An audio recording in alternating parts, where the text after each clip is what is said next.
میں اس کی تعبیر پوچھ کے لاؤں؟ بادشاہ نے کہا پوچھ کے لاؤ.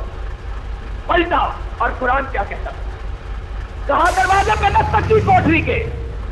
یوسف علیہ السلام نے دیکھا کہ وہی ہے جو کئی برس پہلے رہا ہو کے بادشاہ کا مشیر بن گیا تھا. فرمایا کیسے آئے؟ کہنے لگا یوسف ایھا الصدیق، اے یوسف سچا یوسف، افتنا فی سبع بقرات. بادشاہ نے یہ خواب دیکھا، اس کی تعبیر بتاؤ. یوسف علیہ السلام نے تعبیر بتلائی کہ 7 قحط سالی کے سال آنے والے ہیں، اگر ان کے لیے پہلے بندوبست نہ کیا تو ہلاکت آ جائے. اس نے آ کے بادشاہ کو خبر دی. بادشاہ کب اٹھا؟ اس نے کہا میں نے کہتا تھا کہ میری خواب کا کوئی مفہوم ہے. کس نے بتلایا؟ وزیر کہنے لگا ایک بے گناہ جیل خانے میں پڑا ہوا. میری خواب کی تعبیر بھی اس نے بتلائی تھی اور تیری خواب کی تعبیر بھی. بادشاہ طرف سے لگا جاؤ اس کو نکال کے لاؤ. ہائے ہائے، حضرت یوسف کی صداقت اور طہارت و پاکیزگی اور جرأت و شہامت دیکھو علیہ السلام والسلام. آئے وزیر رہائی دلوانے کے لیے. اب یوسف کا ایمان دیکھو. کہا جاؤ پلٹ جاؤ. یوسف تب تک جیل سے رہا نہیں ہوگا جب تک وہ عورتیں جنہوں نے اس پہ تہمت لگائی تھی یوسف کی پاک دامنی کی گواہی نہیں دیتی ہے. حضرت محمد الرسول اللہ صلی اللہ علیہ وسلم نے فرمایا یہ یوسف ہی کا جگرا تھا کہ اتنے سال قید کاٹنے کے بعد رہائی کی خبر سننے کے باوجود بھی تب تک رہا ہونا گوارا نہ کیا جب تک اپنے دامن کے دھبے کو دور اور کوئی ہوتا تو بھاگتا ہوا نکلتا. کہا نہیں میں تب تک جیل سے نہیں نکلوں گا جب تک کہ تہمت لگانے والی عورتیں میری پاک دامنی کی گواہی. اور وہ تہمت لگانے والی بھی پھاپا بن گئی. وہ بھی بعض روایات میں آیا 40 سال بیت گئے تھے جیل میں. کتنے سال؟ اب لوگوں نے قصہ بنایا ہمارے ہاں فلموں کی کہانیاں تب تک مکمل نہیں ہوتی جب تک ہیروئن کی شادی ہیرو سے نہ ہو جائے. معاذ اللہ ثم معاذ اللہ ثم معاذ اللہ. انہوں نے یوسف علیہ السلام کو بھی اسی طرح سمجھا. انہوں نے کہا اب کیونکہ قصہ مکمل نہیں ہوتا قرآن نے تو اتنی بات شادی کیسے ہو؟ کہہ لگے ہوا چلی اور زلیخا میں ایسے جوان ہو گئی. عجیب مطلب ہے. مسئلہ نہیں اس کو کہتے، اس کو کیا کہتے ہیں؟ فیصلہ اپنے دل کو خوش کرنے کے لیے مطلب ہے. قرآن حدیث سے اس طرح کی کوئی بات معلوم ہوتی، بلکہ قرآن اس کے برعکس یہ بتاتا ہے کہ وہ عورت اچھی عورت. اور قرآن کیا کہتا ہے؟ نبیوں کے نکاح میں کون سی عورتیں آتی ہیں؟ الطیبات للطیبین والطیبون للطیبات. نبیوں کے نکاح میں وہ عورتیں آتی ہیں جن کی نگاہوں کی پاکیزگی کی آسمان کے فرشتے قسم اٹھاتے ہیں، جن کی نگاہوں میں کوئی میل ہوتا ساری کائنات ایک طرف، نبی کا وجود اکبر ایک طرف. نبی کے پاک جسم کے ساتھ کوئی بری عورت مس کر سکتی نہیں. اس کے بعد اللہ نے کیا بیان کیا کہ یوسف قحط پڑا. پھر یوسف کو اللہ نے عزیز مصر کی جگہ عطا فرمائی. بادشاہ نے کہا تو اتنا اعلیٰ پائے کا انسان، اس کو وزیر اعظم بنایا. تدبیر کی. دنیا جہان میں قحط پڑا، اگر نہیں پڑا تو اس ملک میں نہیں پڑا جس کا وزیر اعظم یوسف ہے علیہ الصلوۃ. دور دراز سے ملک آتے، لوگ آتے ملکوں سے غلہ لینے کے لیے. کہیں سے غلہ نہیں ملتا، وہاں سے ملتا جہاں یوسف حکمران علیہ الصلوۃ. جب قحط پڑا کنعان میں بھی پڑا، یعقوب کی بستی میں بھی پڑا. غلہ ڈھونڈو، غلہ تو صرف مصر سے ملتا ہے. جاؤ، یعقوب علیہ السلام نے کہا جاؤ جا کے لاؤ. 10 کے 10 بھائی اونٹوں کے سوار غلہ لینے کے لیے مصر پہنچے. کوئی برس بھی بھول چکے تھے یہ یوسف کو، لیکن باپ بھولا. باپ نہیں بھولا، یہ بھول. حضرت یوسف علیہ السلام کے بارے میں لکھا ہے کہ اتنا حسن کی بہتات تھی کہ ہمیشہ اپنے چہرے پہ چھاٹا باندھ کے رکھتے، لوگ تاب نہیں لا سکتے تھے نظارے. دیکھا یوسف کے دربار میں آئے غلہ مانگنے کے لیے. یوسف علیہ السلام نے اپنے بھائیوں کو دیکھا، پہچان کے پوچھا ہائے ہائے. بھائی دیکھے تو اپنا چھوٹا بھائی بنیامین بھی یاد آ گیا. کہنے لگے کتنے بھائی ہو؟ کہنے لگے کبھی 12 ہوتے تھے. کہا اب کتنے ہو؟ کہا 11. کہا آئے کتنے ہو؟ کہا 10 کہنے لگے 11واں کہاں ہے؟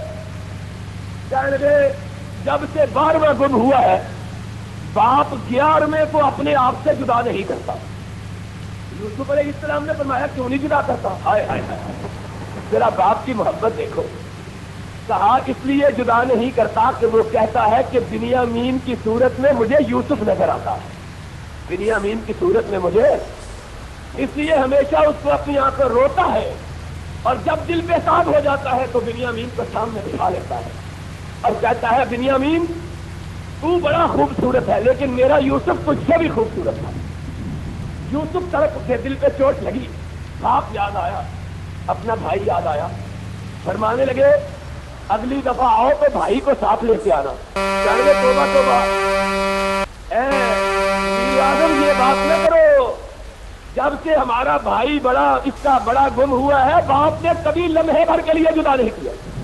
فرمانے لگے یاد رکھو اگر آئندہ بھائی ساتھ نہ لے کے آئے تو پھر خود بھی نہ آنا، غلہ نہیں ملے گا۔ پلٹنے لگے تو یوسف علیہ السلام نے کہا کہ جو پیسے انہوں نے غلے کے دیے ہیں یہ ان کے سامان ہی میں رکھ دو، شاید جب سامان میں اپنے پیسوں کو دیکھے ان کا باپ دیکھے تو شاید ان کا بھائی ان کے ساتھ بھیج دے اور مدتوں بعد بچھڑے ہوئے بھائی کو دیکھ لوں۔ اللہ اکبر۔ قرآن واپس آئے، باپ نے پوچھا غلہ ملا؟ کہا بابا بہت غلہ ملا۔ اور کہا کیسا حکمران کا؟ کہا بابا ایسا خوبصورت اتنا اعلیٰ حکمران ہم نے کبھی نہیں سنا دیکھا، لیکن بابا اس نے ہم کو پوچھا کتنے بھائی ہو؟ ہم نے کہا 12 تھے اب 11 رہ گئے۔ حضرت یعقوب کے دل پہ چوٹ لگی، فرمایا پھر کیا کہا؟ کہنے لگے بابا اس نے کہا تھا کہ آئندہ غلے کی ضرورت پڑے تو بھیا کو ساتھ لے کے آنا۔ یوسف علیہ السلام کے بابا حضرت یعقوب کہیں گے نہ میں تو کبھی بنیامین کو نہیں بھیجوں گا۔ کہیں گے بابا تمہاری مرضی، لیکن اس حکمران نے یہی کہا ہے کہ اگر بھائی نہ لائے تو غلہ بھی، کہا جو ہو نہ ملے میں نہیں بھیجوں گا اس کو۔ جب سامان کھولا دیکھا کہ پیسے بھی اس سے پڑے ہوئے، بھاگے ہوئے آئے، کہنے لگے بابا یہ دیکھو حکمران کتنا ہم پہ مہربان، پیسے بھی واپس کر دیے، اب تو بھیا کو ساتھ بھیج دینا، اتنے اچھے حکمران کی خواہش کو رد کرنا درست ہے؟ کہنے لگے اللہ اکبر، سال 40 گزر گئے۔ کہنے لگے هل آمنکم علیہ الا کما امنتکم علی اخیہ یوسف، مجھے ڈر ہے کہیں تم میرے بنیامین سے وہی سلوک نہ کرو جو تم نے اس کے بھائی یوسف سے کیا تھا۔ ہائے ہائے، سوچ پڑی سینے پہ۔ کہنے لگے بابا ہم قسم اٹھاتے ہیں، جو حلف لے لو کہ ہم اس کو ضرور واپس لے کے آئیں گے، اس کو گزند پہنچنے قسمیں کھائیں۔ بابا راضی ہو گئے، قید پڑا ہوا تھا، کہا جاؤ لے جاؤ، دل گرفتار۔ کہنے لگے دیکھنا جب جاؤ تو مصر میں ایک دروازے سے داخل نہ ہونا، کسی کی نظر نہ لگ جائے۔ اللہ پھر فرماتے ہیں، کہتے ہیں یعقوب تو جی جو چاہے کر، جو ہونا ہے وہ ہو کے رہے گا۔ یوسف علیہ السلام کے پاس گئے، بنیامین بھیا کو ساتھ دیکھا، یہ سگا بھائی تھا، دل بےتاب ہو گیا، قرآن کے الفاظ ہے، لیکن جس بات پہ قابو پایا، بہانے سے بھائیوں کو باہر نکالا، چپکے سے بنیامین کو کہنے لگے تیرا کوئی بھائی بھی ہوتا تھا؟ بنیامین کی آنکھوں میں آنسو آ گئے، فرمانے لگے ہاں ایک بڑا بھائی ہوتا تھا۔ کہا کیسا تھا؟ کہا مجھ کو تو یاد نہیں ہے، لیکن باپ کہتا ہے کہ روئے زمین پہ اس سے خوبصورت بچہ کہیں پیدا نہیں ہوا۔ کہا تمہیں اس سے دیکھنے کی خواہش ہے؟ کہا بابا ہر روز اس کو یاد کرتے ہیں۔ کہا باپ ابھی تک اس کو نہیں بھولا؟ بنیامین فرمانے لگے کیسے بھولے، صبح بھی اس کو یاد کرتے ہیں، شام بھی اس کو یاد کرتے ہیں۔ کہا تم سے کتنی محبت ہے؟ کہا مجھ سے بہت محبت کرتے ہیں، اور فرماتے ہیں تیرے چہرے میں مجھے یوسف کا عکس نظر آتا ہے۔ جب مجھ کو اپنے آپ سے جدا کرنے لگے، پہلی مرتبہ جدا کیا تو بہت روئے، کہنے لگے اب میں کس کو دیکھ کے یوسف کی چہرہ دیکھا کروں گا۔ حضرت یوسف نے اپنے نقاب کو اٹھایا، کہنے لگے اگر تجھ کو بھائی کا چہرہ نظر آئے تو پہچان لو گے؟ کہا بابا نے اتنا اس کے بارے میں باتیں بتلائی ہیں کہ اگر چہرہ میں دیکھوں گا تو یقیناً پہچان لوں گا کہ یہ یوسف کا چہرہ ہے۔ نقاب اٹھایا، بنیامین دیکھتے ہی رہ گئے، کہنے لگے حکمران اگر اجازت ہو تو میں تجھ سے لپٹ جاؤں، مجھے معلوم ہوتا ہے کہ تیرے چہرے جیسا ہی میرے بھائی کا چہرہ تھا، کیونکہ بابا جو وصف بیان کیا کرتے تھے وہ بالکل وہی اوصاف ہے جو تیرے چہرے میں پائے جاتے ہیں۔ حضرت یوسف علیہ السلام نے بھائی کو سینے سے لگایا، فرمایا بنیامین میں تیرے بھائی جیسا ہی نہیں بلکہ تیرا ہی بھائی ہوں۔ ظلم و ستم کے دن ختم ہو گئے۔ کہا بھائی سوتیلے بھائیوں نے ہم پہ بڑا ظلم کیا، بابا رو رو کے تھک گئے ہیں۔ ان کو بھائیوں نے قسمیں کھا کھا کے یقین دلانے کی کوشش کی کہ تو مر چکا ہے، لیکن یعقوب کہتا ہے کہ میرے دل سے یہ آواز آتی ہے کہ میرا یوسف زندہ ہے، اور ایک دن آئے گا جب میں اپنے یوسف کو دیکھوں گا۔ یوسف علیہ السلام نے فرمایا میرا دل بھی باپ کی ملاقات کو بہت بےتاب ہے، اور بھائی مدتیں ہو گئی ہے بچھڑے ہوئے، اب میں تجھ کو اپنے آپ سے جدا نہیں کروں گا۔ مدتیں بیت گئی، بنیامین بھی کہنے لگے کہ میرا بھی دل تجھ کو چھوڑ کے جانے کو نہیں چاہتا۔ ایک تدبیر کی، کہا کسی کو بتلانا نہیں ہے کہ تجھ کو اپنا بھائی مل گیا ہے، تم ان کے ساتھ جاؤ، ہم تدبیر کریں گے کہ تم پلٹ آؤ گے۔ جب جانے لگے سب کی قیمتیں واپس کی، اور وہ پیمانہ سونے کا جس سے غلے کو ماپتے تھے اس کو بنیامین کے سامان میں رکھ دیا۔ جب پلٹنے لگے تو یوسف علیہ السلام نے اپنے سپاہیوں کو آواز دو چورو رک جاؤ۔ تھا نا بات وہ بچپنے کی، دل پہ چوٹ لگی تھی نا، تو ذرا تلک ہے، اور چورو رک جاؤ۔ سارے روکے سامنے جانے میں اللہ ہے، اللہ کی قسم ہے ہم تو چور نہیں تھے، ہم نے کبھی چوری نہیں کی۔ حضرت یوسف نے کہا تم تو مجھ کو بچپنے میں باپ سے چرا کے لے آئے تھے، کیسے کیسے چوری نہیں کی؟ کہنے لگے کیا ہوا؟ کہنے لگے نفس کے جو سوال ملک بادشاہ کا پیمانہ گم ہو گیا ہے، کس نے چرایا؟ کہنے لگے اللہ کی قسم ہے ہم نے تو کبھی چوری نہیں کی، کہاں تلاشی دو؟ سب کی تلاشی لی، آخر میں پیمانہ بنیامین کے کمان سے نکلا۔ پہلے پوچھا کہ اگر چور پکڑا گیا تو سزا کیا ہے؟ انہوں نے کہا کہ ہمارے دستور میں چور کی سزا یہ ہوتی ہے کہ اس کو ہمیشہ کے لیے غلام بنا لیا جائے۔ جب پیمانہ بھائی کے سامان سے نکلا تو کہا بس اس کو سزا یہی ہے کہ یہ ہمارا غلام بن کے رہے گا۔ کہنے لگے ہم میں سے جس کو چاہو بنا لو، اس کو چھوڑ دو، اس کے بغیر باپ زندہ رہ سکے گا؟ نہیں بات اللہ کی پناہ، ہم تو اسی کو پکڑیں گے جس نے قصور کیا۔ وہ بڑا بھائی جو نسبتاً نرم دل تھا، جس سے یوسف کو قتل ہونے سے بچایا، اس نے کہا میں تو واپس نہیں جاتا، باپ کو کیا چہرہ دکھاؤں گا؟ باپ کہے گا پہلے یوسف گوایا اب بنیامین بھی گوائے ہو، میں تو نہیں جاتا، تم جاؤ باپ کو جا کے قصہ بتلا دو کہ یہ ہوا، ہم کو حقیقت کا پتہ ہے۔ یعقوب علیہ السلام بستی سے باہر بیٹوں کا انتظار کر، دور سے دیکھا سب آ رہے ہیں، بنیامین نہیں ہے۔ اللہ اکبر، کہا بنیامین کہاں ہے؟ کہا بابا انک لترک، بابا تیرے بیٹے پہ چوری کا الزام لگا، انہوں نے اس کو گرفتار کر لیا ہے۔ بابا ہم کو تو پتہ نہیں حقیقت کیا ہے، لیکن ہم خدا کی قسم کھا کے کہتے ہیں کہ ہم سچی بات ہے۔ اللہ اکبر، قرآن قال، اب تم کون ہوا ہے؟ اب بولو تم کون ہوا ہے، اور سوئے ہوئے تم بھی بولو تم کون ہوا ہے؟ گم بنیامین ہوا۔ اور یعقوب نے چیخ کیا ماری، یا اسفا علی یوسف، ہائے میرا یوسف۔ کیا کہا؟